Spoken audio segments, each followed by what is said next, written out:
Good morning. Welcome to morning tea.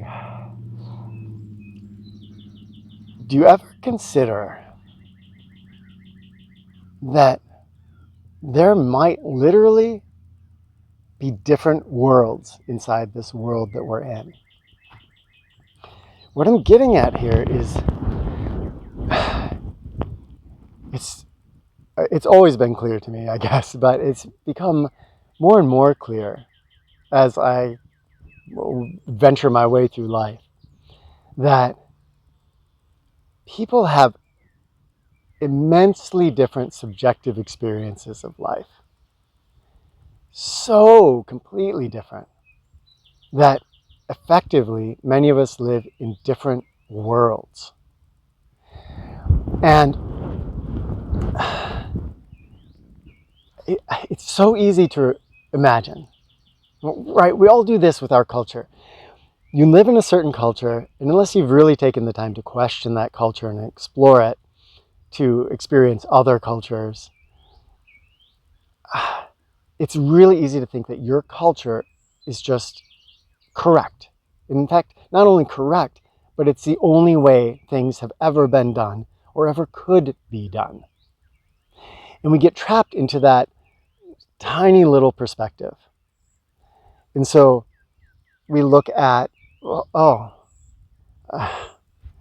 there's 1,000 things, right? It is certainly not okay these days for two people to have a duel to the death. There was a time when that was culturally sanctioned. One example, your mind can make 1,000 others. The rules, the current rules of our world become our reality. Now, most of you probably have questioned some of those rules or norms and maybe are taking some different paths.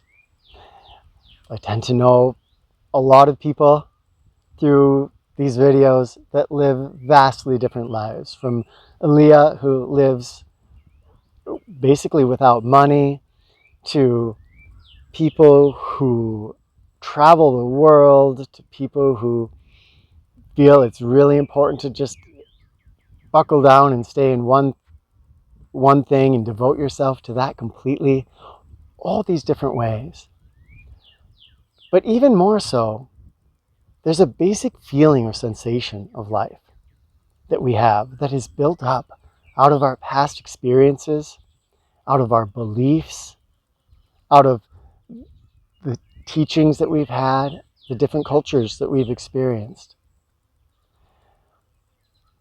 That basic sensation of living is what I'm talking about when I'm talking about different worlds. Because what is a world? A world, we could think of this as just completely external to us and independent. But that's, to me, a little bit of false thinking. You know, I look over at some of these plants and I just see the color green, where an insect flying by sees different colors, different patterns on the flowers or the leaves. So the world we experience is shaped by our perceptual capabilities. And of course, much of the world around us is completely unavailable to our senses as humans. So now I look around and I say, okay, the world is kind of what I perceive. And if my perceptions are so colored, so shaped by things like my past experience, then people experience different worlds. You could just as easily say they're just seeing the world, the solid thing, in a different way. And I think it equates to the same thing. Recognizing that sometimes when we're trying to communicate with somebody, that communication might not work just because we're only speaking from our perspective, from our world that we live in, and imagining that everybody else is living in the same world. When in reality, the people around us, even people we're close to, may have distinctly different world views, world experiences, world perceptions than we do. And so,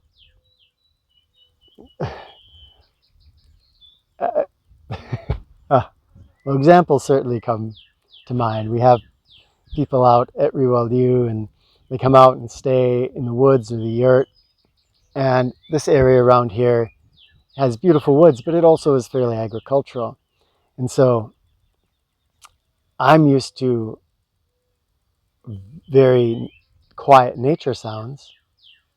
And when I can hear tractors or trucks or distant traffic, that's very, it shapes my perception of this place. Sometimes I don't feel it's very wild. Where other people, they have this experience of this being completely wild because they come from New York City, let's say, and it is so quiet here. To have just a single tractor sound out over that hill, inconceivable. They're used to sirens and gunshots and screeching tires and people yelling all the time, day and night. This is helpful for me when I'm communicating with other people. It's just to remember that they have their own world. If I want to communicate effectively with them, if I want to empathize, have compassion, if I want to understand them, I need to try to understand their world. And that takes questions and listening. So instead of just telling somebody what I think, the way it should be, I need to become a listener. I need to listen and say, okay, I need to hear your perspective. Because if I don't really hear your perspective, if I don't really listen, I have no chance of actually understanding you, especially knowing that we come from different worlds.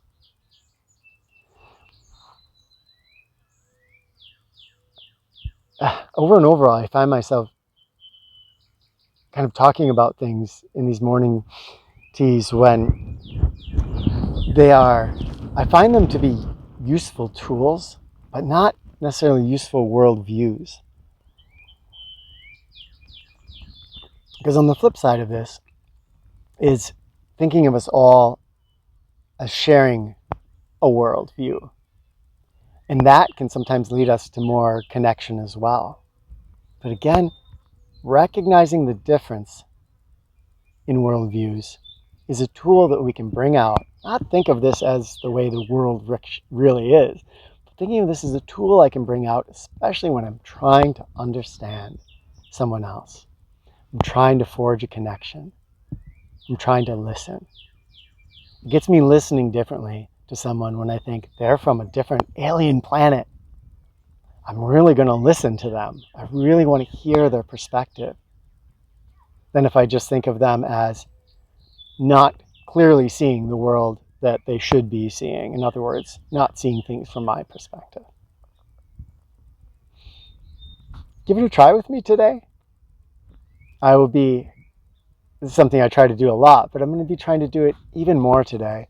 I'm going to be out and about in places where I may be interacting with more people, and I'm going to seize that opportunity to really try to see into their worlds.